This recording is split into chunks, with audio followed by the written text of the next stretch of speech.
अस्सलामु अलैकुम नाजरीन। अब मैं जाता हूँ। मैंने हिंसा से कहा, तुम इस जगह बैठी रहो, मैं तुमसे खुद ही मिल लूँगा। तुम मुझे मिलने की हरगिज़ कोशिश ना करना। मैं तेज़ी से कार से निकलकर अपने स्थान पर आकर बैठ गया। पहरेदार अभी तक वापस नहीं आया था। अब मैं सोच के समंदर में बहने लगा। सोनिया को राणा ने कहाँ भेज दिया होगा? वो सोनिया के आने के बाद घबरा क्यों गया था? कहीं उसे इल्म तो नहीं हो गया कि सोनिया एक गैर मुल्की जासूस है और पुलिस, मिलिट्री और सिविल इंटेलिजेंस के लोग उसके पीछे लगे हुए हैं? मैं किसी नतीजे पर नहीं पहुंच रहा था। जहन तरह तरह के ख्यालात की आमाजगाह बना हुआ था। सूरज गरूब हो रहा था कि राणा खूनी अपने आदमियों के साथ वापस आ गया। कुछ लूटा हुआ सामान उनके साथ गठड़ियों में बंधा हुआ था, जो उन्होंने चौथे गार में रख दिया। राणा खूनी ने आते ही मुझे सलाम किया और बोला, महाराज, दुश्मनों को ठिकाने लगा कर आ रहा हूँ। आपकी दया से कामयाब लौटा हूँ। मैंने फिजा में हाथ बुलंद करते हुए श्लोक पढ़ा और कहा, भगवान तेरी रक्षा करेंगे। राणा, तू बहादुर सुरमा है। तेरे दुश्मन तेरा कभी कुछ न बिगाड़ सकेंगे। वो बड़ा खुश हुआ और मेरे पास ही पत्थर पर बैठकर भारी फौजी बूट उतारने लगा। महाराज को ऐसा मंत्र बताएं कि उसे भस कर लाल से पीछा छूटे। बड़ा सपोलिया थानेदार है, मेरे हाथ ही नहीं आता। मैंने कहा, आ जाएगा तेरे हाथ है। हम कल यहाँ होनकंड करेंगे तेरे लिए। ऐसा मंत्र पढ़कर फूंकेंगे कि वो अंधा हो जाएगा। राणा खूनी ने मेरे पाँव छू लिए। बोला, महाराज ज़रूर करें होनकंड, मैं आपको सब कुछ ला कर दे दूंगा। मैंने कहा, किसी शय की ज़रूरत नहीं है हम साधु संतों को। होनकंड मन का होता है, हम मन का होनकंड करेंगे। बस जब हम मंत्र पढ़ते रहें, कोई मर्द हमारे आसपास नहीं होना चाहिए। राणा बोला, महाराज आप शांत रहें, हम सब उस वक्त नदी पर चले जाएंगे। रानी को भी साथ ले चलूँगा। रानी से मुराद उसकी सुर्ख साड़ी वाली बदनसीब दुल्हन हिंसा थी। मैंने फौरन कहा, उसको ले जाने की ज़रूरत नहीं, वो बेशक गार में बैठी रहे। देवता उसकी मौजूदगी से खुश होते हैं। हम कल होनकंड में कामदेव को बुलाएंगे। राणा हाथ बांध कर बोला, जैसी आपकी इच्छा महाराज। रानी आपकी खिदमत के लिए यहीं रहेगी। कल के लिए मैंने मैदान पूरी तरह साफ कर लिया था। अब पूरी आज़ादी से हिंसा से बात कर सकता था। रात को खाना खाने के बाद मैंने यूं ही कुछ बेमैनी किस्म के मंत्रों का स्मरण किया और तख्त पर लगी हुई मच्छरदानी में घुसकर नीम दराज हो गया। वही कल रात वाला ड्रामा फिर शुरू हो गया। कुछ देर तक राणा खूनी ताड़ी के खुमार के नशे में वही तो वही बकने लगा और गालियां देने की आवाज़ें आती रहीं। फिर गहरी खामोशी तारी हो गई। मैं दिल ही दिल में दुआएं मांगने लगा कि हिंसा अपने मिशन में कामयाब हो जाए। इसके बाद मुझे भी नींद आ गई। दिन चढ़े उठा, नदी पर जाकर स्नान किया। वापस आया तो हिंसा को एक आदमी गार में से निकालकर दूसरे रास्ते से नीचे नदी की तरफ ले जा रहा था। मैं कदरे ऊंची आवाज़ में मंत्र पढ़ता हुआ ऊपर अपने स्थान पर आकर बैठ गया। दोपहर के बाद मैंने राणा खूनी को बुलाकर कहा कि होनकंड के लिए शुभ घड़ी आन पहुंची है। वो खुश होकर बोला, महाराज देर किस बात की है, आपको घी चावल ला कर दे दूँ। मैंने कहा, इन चीज़ों की कोई ज़रूरत नहीं, हम मन का होनकंड करेंगे। राणा, पास यहाँ तमाम मर्दों को लेकर नीचे नदी पर चले जाओ। इसके साथ ही मैं अलती पलती मारकर बैठ गया और हरिओम का विरद करना शुरू कर दिया। राणा खूनी ने अपने तमाम आदमियों को साथ लिया और मेरे चरण छूकर खामोशी से ढलान उतरकर नदी की तरफ चल दिया। मैं उसी तरह बुलंद आवाज़ से मंत्रों का जाप कर रहा था। फिर मैंने अपनी आवाज़ मध्यम कर दी और हिंसा को आवाज़ देकर कहा, कन्या, पानी की कटोरी भर कर ला, हम पढ़कर पानी पर फूंकेंगे। हिंसा गार में से पानी से भरी हुई कटोरी लेकर मेरे सामने बैठ गई। मैंने आहिस्ता से पूछा, रात तुमने उस लड़की के बारे में कुछ मालूम किया? हिंसा ने एक बार ढलान की तरफ देखा और बोली, महाराज सब लोग कहाँ चले गए हैं? मैंने उसे बताया कि सब लोगों को मैंने नदी की तरफ भेज दिया है, इसलिए वो पूरी आज़ादी के साथ मगर धीमी आवाज़ में मुझसे बात करे। हिंसा ने कहा, महाराज मैंने शराब के नशे में राणा से सब कुछ पूछ लिया है। मैं हिम्मत अनगोश हो गया। मैंने बुलंद आवाज़ से एक मंत्र पढ़कर पानी की कटोरी पर फूंक मारी और धीमी आवाज़ में पूछा, क्या बताया राणा ने? हिंसा आहिस्ता से बोली, महाराज राणा अपने साथी धनपति को गालियां दे रहा था। बोला, उसने मेरे साथ धोखा किया, मैं उसका खून कर दूंगा। वो 1000 रुपया भी ले गया और ऐसी लड़की मेरे हवाले कर गया जिसके पीछे पहले ही से पुलिस लगी थी। महाराज, राणा ने बताया है कि वो लड़की कोई जासूस थी। मैंने जल्दी से कहा, वो झूठ बोलता है। फिर क्या कहा उसने? लड़की को उसने कहाँ पहुँचा दिया है? मैं हिंसा से हर मुमकिन तरीके से असल वाक़या छुपाना चाहता था, क्योंकि बहरहाल वो एक अजनबी औरत थी और मैं उस पर भरोसा नहीं कर सकता था। वो बोली, महाराज, राना ने बताया है कि उसने अपने आदमी के साथ उस लड़की को औरंगाबाद, जो कि दक्कन में है, अपने पुराने साथी पर भर करके पास पहुंचा दिया है, जो एलोरा मंदिर का पुजारी बना हुआ है। मगर असल में वो इन डाकुओं के गिरोह का ही एक आदमी है। मैं तो जैसे सुन होकर रह गया। सोनिया यहाँ से औरंगाबाद पहुंचा दी गई थी, जो कि दक्कन में था। मुझे अब जितनी जल्दी हो सके वहाँ से दक्कन की तरफ कूच कर जाना था। मैंने अपने जज्बात पर काबू पाते हुए उस लड़की से पूछा, राना ने और क्या बताया उस लड़की के बारे में? वो हाथ बांध कर बोली, महाराज, उसने बस इतना ही बताया है। फिर मेरे पाँव पकड़कर गिड़गिड़ा कर कहने लगी, आप भगवान के अवतार हैं महाराज, मुझे यहाँ ना छोड़कर जाइएगा, मुझे अपने साथ ले चलें, मैं यहाँ नर्क में रह रही हूँ। मैंने उसके सर पर हाथ रखा और तसल्ली देते हुए कहा, हिंसा, अब तू अपनी ज़बान बंद रखना और किसी से कोई बात ना करना। गौर से सुन, आज रात जब राना नशे में धुत होकर सो जाए तो गार से निकलकर अपने गार की तरफ चली जाना। बाहर जो पहरेदार होंगे उन्हें मैं संभाल लूँगा। बस अब तू जाकर आराम कर। वो हाथ जोड़कर बोली, महाराज, मुझे यहाँ ना छोड़ जाइएगा। मैंने गुस्से में कहा, बकवास बंद कर और ज़बान को बंद रख। आज रात जब राना गहरी नींद में हो तो गार से बहरा कर अपने गार की तरफ चल पड़ना। अब चली जाओ। वो मेरे पाँव छूकर चली गई। मेरे जहन ने तेज़ी से रात को फरार का मंसूबा बनाना शुरू कर दिया। मंसूबा कोई ज़्यादा पेचदार नहीं था, बस इस लड़की को यहाँ से लेकर निकल जाना था। मैंने उससे वादा किया था कि अब मैं उसे इस दरिंदे के रहमो करम पर छोड़कर अकेले नहीं जाना चाहता था। मैं आलती पालती मारे सोच में गुम था। रात के वक्त एक लड़की के साथ दरिंदों और हशरातुल अर्श से भरे हुए जंगल से निकलना आसान काम नहीं था। मैंने हिंसा से यह भी ना पूछा कि वो कहाँ जाएगी। हो सकता है वो भी दक्कन के किसी शहर या गांव की रहने वाली हो, मगर राना इतनी दूर जाकर उसे कहाँ से अगवा करके ला सकता था? यकीनन वो रास्ते में ही किसी गांव की होगी। बहरहाल इस वक्त तो सबसे अहम मरला वहाँ से फरार का था। मैं सोचने लगा कि कहीं मैंने फरार होने का मंसूबा जल्दी में तो नहीं बना लिया, कहीं इस लड़की की वजह से मैं मुसीबत में तो ना फंस जाऊंगा।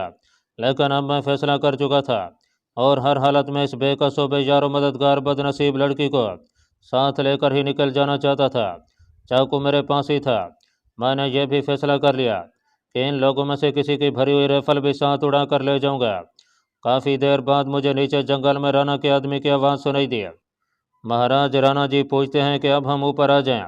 मैं अपनी जगह से उठकर पत्थर की दीवार के पास आया और नीचे वादी में झांक कर बुलंद आवाज में बोला, आ जाओ, अब ऊपर आ जाओ। राना खूनी ने आते ही पूछा, महाराज होनकंड हो गया क्या? मैंने पानी की कटोरी की तरफ इशारा करके कहा, राना, इस कटोरी में कामदेव के सारे मंत्रों का जाप बंद है। इस पानी को संभाल कर रखो। जहाँ भास्कर लाल की भनक पड़े वहाँ पहुँचकर उसके रास्ते में यह पानी छिड़क देना। वो जब उधर से गुजरेगा तो अंधा हो जाएगा। राना खूनी ने मेरे पाँव छुए और खुशी खुशी पानी वाली कटोरी उठा ली और अपने आदमी को गाली देकर कहा कि इस कटोरी पर ढक्कन रखकर कपड़े से बांध कर रख दो। रात का खाना हमने एक ही जगह पर बैठ कर खाया। मैंने राना से कहा, राना, आज कामदेव के मंत्रों का जाप हुआ है। कामदेव प्रेम और सोमरस का देवता है। जा, आज हम भी तुझे आज्ञा देते हैं। आज तू जी भर कर ताड़ी पी, कामदेव खुश होगा। राना ने खुशी से एक नारा लगाया और वहीं ताड़ी की बोतल खोल दी। मैं चाहता था कि आज वो पी पी कर इतना धुत हो जाए कि उसे कुछ होश ना रहे और मैं हिंसा को लेकर वहाँ से निकल जाऊँ। पहरेदारों और उसके आदमियों की मुझे कोई परवाह नहीं थी। उनको काबू करने का ढंग मुझे आता था। रात हो गई, चारों तरफ अंधेरा छा गया। मैंने बहाने बहाने से राना से नागबोटी यानी सांप के जहर का तरिया किया। वो मिसवाक भी हासिल कर लिया। उसे कहा कि मैं इस पर मजीद कुछ मंत्र पढ़कर फूंकना चाहता हूँ ताकि उसका असर दुगना हो जाए। राना को भला क्या एतराज़ हो सकता था? जब वो नशे में झूमता झूमता अपने घर में चला गया तो मैंने नागबोटी वाली मिसवाक और चाकू अपने थैले के अंदर संभाल कर अपने पास ही रख लिया और मच्छरदानी के अंदर तख्त पर नीम दराज होकर रात के मजीद गहरा होने का इंतज़ार करने लगा। आहिस्ता आहिस्ता नीचे जंगल में गहरा सकूत तारी हो गया। मेरी नज़र खास तौर पर उन दोनों पहरेदारों पर थी जो राना के गार के बाहर पथरीली दीवार के साथ बैठे ताड़ी से जी बहला रहे थे। वक्त गुजरता चला गया, फिर राना के गार की लालटेन बुझ गई। थोड़ी देर बाद राना वही तवही बकने की सदाएं बुलंद हुई। इसके बाद गहरी खामोशी छा गई। अब किसी वक्त भी हिंसा राणा के गार से बह आ सकती थी। मेरे एक्शन शुरू करने का वक्त आ गया था। मैंने पहरेदार को आवाज़ दी। एक पहरेदार जल्दी से मेरी तरफ बढ़ा। वो किसी कदर झूम रहा था। बंदूक वो वहीं रखाया था। जब वो मेरे करीब आया तो मैंने कहा, मुझे वहाँ झाड़ियों में आवाज़ सुनाई दी है, ज़रा देखो तो वहाँ कौन है। वो आदमी चौकस होकर मेरे तख्त के पीछे वाली झाड़ियों में उतर गया। मैं भी उसके पीछे पीछे गया। वो झाड़ी में एक जगह झुककर कुछ देखने की कोशिश कर रहा था कि मैंने उसकी गर्दन पर अपना भरपूर बाजू मारा। यह ज़रब कमांडो की ज़रब थी जिससे उसका बचना नामुमकिन था। वो आवाज़ निकाले बगैर झाड़ी में आगे को मुंह के बल गिर गया। उसका जिस्म बेहिस्सो हरकत हो चुका था। अब मैं वापस तख्त के पास आ गया और दूसरे पहरेदार को आवाज़ देकर कहा, अरे देखो यहाँ कौन है। दूसरे पहरेदार को ज़्यादा ही चढ़ गई थी। वो डगमगा कर चल रहा था। उसे मैंने तख्त की दूसरी जानिब ही दबोच लिया और उसकी गर्दन सिर्फ इस हद तक और इतनी ही देर तक दबाई कि जिससे वो बेहोश हो जाए। मैंने उसे भी झाड़ियों में गिरा दिया। अब मैं जोगी सन्यासी नहीं था, पूरा कमांडो था। तख्त के पास ज़मीन पर बैठ गया। अभी तक हिंसा गार से बाहर नहीं निकली थी। मुझे सख्त उलझन होने लगी। कमबख्त उसने इतनी देर क्यों कर दी है? कहीं वो भी सो तो नहीं गई? मैं दबे पाँव बैठे बैठे अंधेरे में राना के गार की तरफ बढ़ने लगा। अभी उसके गार का दिहाना मुझसे चंद ही कदम दूर था कि गार में से एक साया निकला और साथ वाले गार की तरफ बढ़ा। ये हिंसा थी। जब वो अपने गार में दाखिल हो गई तो मैं उठ खड़ा हुआ और दबे पाँव राना के गार के करीब आकर अंदर झांक कर देखा। गार में अंधेरा था और राना के बेहंगम खराटों की आवाज़ आ रही थी। मैंने पहरेदारों की राइफलों में से एक राइफल उठाई, चैम्बर को खोल कर देखा। चैम्बर गोलियों से भरा हुआ था। अब मैं हिंसा के गार में दाखिल हो गया। वो गार की दीवार के साथ लगकर खड़ी थी। मैंने आहिस्ता से कहा, क्या पीछे से कोई रास्ता नीचे जाता है? उसने सरगोशी में कहा, हाँ मुझे मालूम है। वहाँ कितने आदमी पहरा देते हैं? मैंने पूछा। रात को सिर्फ एक आदमी होता है, वो सरगोशी में बोली। मैंने राना के बारे में पूछा तो उसने कहा, वो बेहोश पड़ा है, आज उसे बहुत चढ़ गई है। मैंने हिंसा से कहा, वो झुककर मेरे आगे आगे चले और जहाँ रात का पहरेदार मौजूद होता है वो जगह बताया। हिंसा जल्दी से गार से बाहर निकलकर पीछे मुड़ गई। यह सुर्ख चट्टान का कभी हिस्सा था। यहाँ अंधेरे में इतनी ही धीमी धीमी रोशनी थी जितनी कि सितारों भरी रात को हुआ करती है। थैला मैंने कंधे से लटका रखा था। हिंसा झुकी झुकी सी नीचे उतरने लगी। मैं भी झुककर उसके पीछे चलने लगा। घास शबनम की वजह से गीली हो रही थी। हमारे एक जानब चट्टान की ऊंची दीवार थी। हम दीवार के साथ लग के चलने लगे। यहाँ उतर रही थी। हिंसा दो एक मोड़ घूमने के बाद रुक गई और अपना बाजू पीछे करके मुझे भी रुकने का इशारा किया। फिर मेरे कान के करीब अपना मुंह लाकर सरगोशी में बोली, वो सामने जो बड़ा पत्थर है उसके पीछे एक पहरेदार रोजाना शाम को जाकर बैठ जाता है।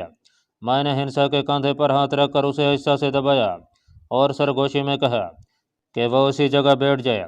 अब मैंने कमांडो की तरह झुककर बड़े पत्थर की तरफ बढ़ना शुरू किया जो सितारों भरे आसमान के पसे मंजर में एक ऐसे देवकामत इंसान की तरह नजर आ रहा था जो स्याह कंबल ओढ़कर बैठा हुआ हो। मैं घास और झाड़ियों के अगब से होकर उस बड़े पत्थर के पीछे निकल आया। अब मैं ज़मीन पर बैठ गया। यहाँ ज़मीन पथरीली और सख्त थी। मेरे पाँव में चप्पल थी जिसकी आवाज़ पैदा नहीं हो रही थी। अगरचे ऊपर गार में राना बेहोश पड़ा हुआ था और उसके दोनों पहरेदार भी बेहिस्सो हरकत थे।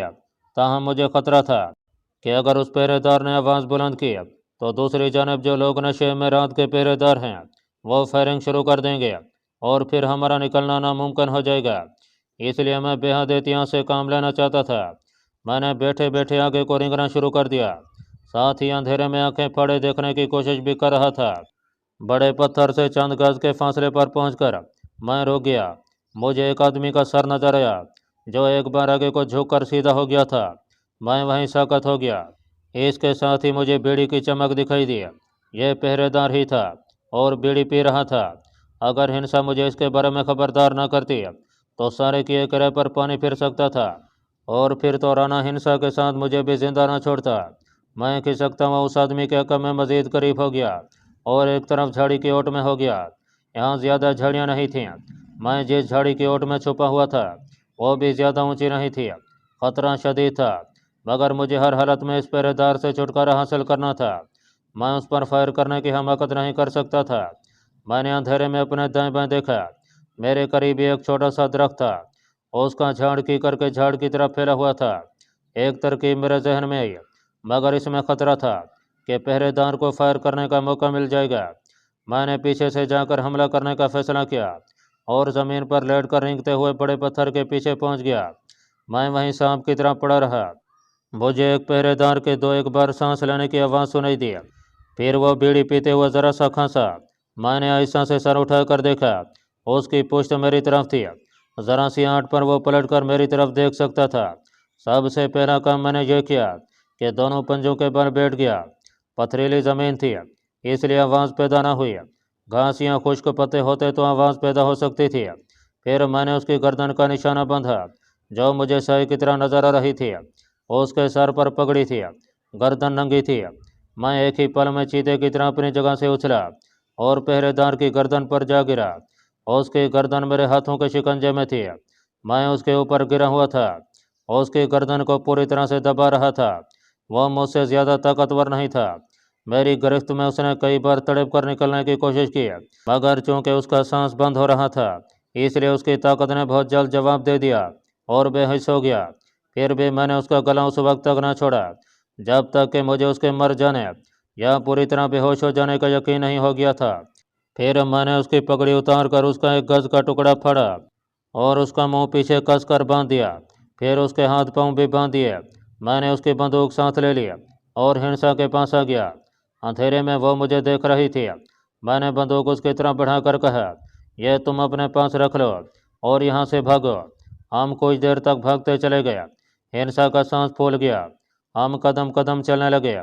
मैं रातों रात वहाँ से बहुत दूर निकल जाना चाहता था। हिंसा ने बताया कि आगे नदी आएगी। नदी के पार वाला जंगल इतना खतरनाक नहीं है। राना ने एक दिन बताया था कि हम लूट मार के बाद इसी जंगल से वापस आते हैं। वो हिंसा को भी अगवा करके इस रास्ते से सुर्ख चट्टानों वाले गार तक लाया था। उस लड़की की याददाश्त की मैं आज भी दाद देता हूँ। उसे रात के वक्त भी वो रास्ता याद रहा था। हमने नदी अबूर की और दूसरे किनारे से होते हुए एक पगड़ नदी पर चलने लगे। हमारे चारों तरफ मौज जैसा सकूत था। सितारों की फीकी सी रोशनी में दरख्तों के खाके से नजर आ रहे थे। पगड़ नदी पर पत्थर बिखरे हुए थे। जमीन कभी ऊंची हो जाती और कभी नशेब आ जाता। अब मैंने हिंसा से पूछा कि वो कहाँ जाना चाहती है और उसका घर कहाँ है। हिंसा ने कहा, मैं अपने माता पिता के घर जाऊंगी। पति के घर गई तो वो मुझे घर से निकाल देगा। डाकू के यहाँ एक माँ गुजार कर आई हुई दुल्हन को कौन अपने घर में घुसने देता है। हिंसा को अपने माँ बाप के घर छोड़ने के बाद मैं हैदराबाद दक्कन पहुंचा। हैदराबाद दक्कन एक अजीम शान मुस्लिम रियासत का यादगार शहर था। यहाँ मैं दो एक बार पहले भी आ चुका था। अगरचा हिंदू ने उसे जिनेब पहना रखा था, मगर मुस्लिम तहजीब व सकाफत की निशानियाँ जगह जगह दिखाई देती थीं। गर्दन तक बंद लंबी हैदराबादी शेरवानियाँ और तुर्की टोपियाँ अब भी नजर आ रही थीं।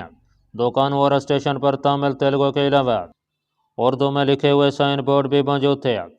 जर्क बर्क साड़ियों के साथ साथ सियाह बुरका पोश मुस्लिम खवातीन भी रवां दवां थीं। मैं अभी तक साधु सन्यासी के भेष में था। चौनाचे रेलवे स्टेशन के करीब एक बोर्ड नजर आया जिस पर अजीजिया होटल लिखा हुआ था। उस होटल में आकर एक कमरा किराए पर ले लिया। मैंने स्टेशन ही से मालूम कर लिया था कि औरंगाबाद के लिए मुँह अंधेरे गाड़ी छोड़ती है। रात मैंने होटल में बसर किया, मुँह अंधेरे गाड़ी पकड़ी और औरंगाबाद की तरफ रवाना हो गया। दिन काफ़ी निकल आया था जब मैं औरंगाबाद पहुंचा। इस शहर का संग बुनियाद औरंगजेब आलमगीर ने रखा था। यह शहर रियासत हैदराबाद के बड़े शहरों में शुमार होता है। फौजी छावनी के अलावा यहाँ जदीद तर्ज की इमारतें भी हैं, लेकिन पुराने शहर की गलियाँ और बाजार आज भी 100 साल पहले के ज़माने की याद ताज़ा करते हैं। इसी शहर में औरंगजेब आलमगीर का मज़ार भी है, जो कच्चा है और जिस पर कोई गुंबद नहीं है। इस शहर से 7 मील के फासले पर देवगरी नाम का वो कदीम शहर भी आबाद है, जिसे ख़ानदान तुगलक के हुक्मरान मोहम्मद तुगलक ने अपना पाए तख्त बनाने के बाद इसका नाम दौलताबाद रखा था। यहाँ उसने एक किला भी तमीर कराया था, जिसकी चमक दमक आज भी कायम है। किले की बुलंदी पर तुगलक ने एक बहुत बड़ी तोप रखवा दी, जो आज तक वहीं पड़ी है। जदीद अहद के इंजीनियर भी ये मुअम्मा हल नहीं कर सके कि चल चलाती धूप में ये तोप गर्म क्यों नहीं होती।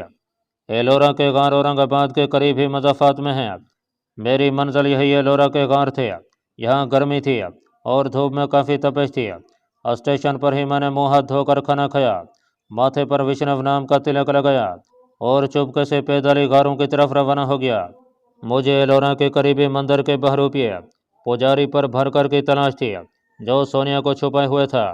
चाकू मैंने गिरवी धोती के अंदर उड़ेस लिया था। थैला मेरी बगल में लटक रहा था, उसमें एक गिरवी छोटी चादर और सांप बूटी के सिवा और कुछ नहीं था। एलोरा के गांव एक ऊंची पहाड़ी के अंदर वाक़ हैं। दूर से मैंने गैर मुल्की सियाहों को गारों के दरवाजे की तरफ जाते देखा। गारों के करीब ही बाएं जाने इमली के गुंजान दरख्तों के नीचे मुझे एक छोटा सा मंदिर दिखाई दिया। यही वह मंदिर हो सकता था जिसकी मुझे तलाश थी। मैं सन्यासियों वाले अमन और सुकून के साथ चलता हुआ मंदिर के दरवाजे पर आकर रुक गया। चबूतरे में तुलसी का छोटा सा पौधा लगा था। मैंने दूर से विष्णु भगवान को सलाम किया और फिर बैठ गया। मेरी नज़रें मंदिर के दरवाजे पर थीं, जहाँ से कुछ गरीब सी उधेड़ उम्र औरतें पत्तों में प्रसाद और फूल लिए हुए बाहर निकल रही थीं। अचानक मेरे पीछे से किसी ने तेलुगु जबान में कहा, बाबा लोग किधर से आना हुआ? मैंने गर्दन घुमाकर देखा। मेरे पीछे दाहिनी जानिब एक काली रंगत वाला मजबूत जिस्म का आदमी, सर पर साफा बांधे पुजारियों के लिबास में, हाथ में पानी से भरी हुई गड़वी लिए खड़ा मुझे घूर रहा था। मैंने हाथ जोड़कर उसे नमस्कार किया और मराठी जबान में कहा, महाराज, मैं महाराष्ट्र से आया हूँ, विष्णु भगवान के दर्शन करने हैं। ये पुजारी पर भर कर के सिवा और कोई नहीं हो सकता था। वह मुझे अपनी जर्द जर्द आंखों से बराबर घूर रहा था। मैंने एक संस्कृत श्लोक पढ़ा और कहा कि हम विष्णु भगवान के नशिट्टाधारी हैं, जोग भी कमाया है और संन्यास भी लिया है। विष्णु भगवान के मंदिरों में झाड़ू देना हमारे कर्म कांड का हिस्सा है। हम नगर नगर फिरकर अपने कर्म कांड का पालन कर रहे हैं। मैं जानबूझकर इस किस्म के हिंदी और संस्कृत के अल्फाज बोल रहा था ताकि उस पर मेरा असर पड़ जाए, क्योंकि इस शख्स की आंखें बता रही थीं कि वो बड़ा यार और छुटा हुआ बदमाश है जिसने मंदिर के पुजारी का भेष बदल रखा है। उसने मुझ पर धार्मिक एतबार से बहुत बड़ा इतराज़ किया। अगर मैंने वेदांत और भक्ति मार्ग का गहरा मुतालिया न किया होता तो मेरे कदम लाजमी तौर पर उखड़ जाते। वो कहने लगा, सन्यासी जी, संन्यास लेने वाले जोगी तो पूजा पाठ और भगवान के अवतारों से भी बेनियाज हो जाते हैं। फिर आप कैसे सन्यासी हैं कि मंदिरों की यात्रा करते फिरते हैं? मैं मुस्कुराया। इस असरा में उसके एतराज़ का जवाब मेरे जहन में आ गया। मैंने कहा, गुरु गोरखनाथ ने भी संन्यास लिया था, परंतु जब तक उन्होंने कैलाशपुरी से लेकर कन्याकुमारी तक के विष्णु मंदिरों की सेवा नहीं की, उनका संन्यास सफल नहीं हो सका था। मैं भी उन्हीं के मार्ग पर चलकर विष्णु जी के मंदिरों और पुजारियों की सेवा कर रहा हूँ। अभी मेरा संन्यास भी अधूरा है। उसने कोई जवाब ना दिया और खामोशी से मंदिर की तरफ चल दिया।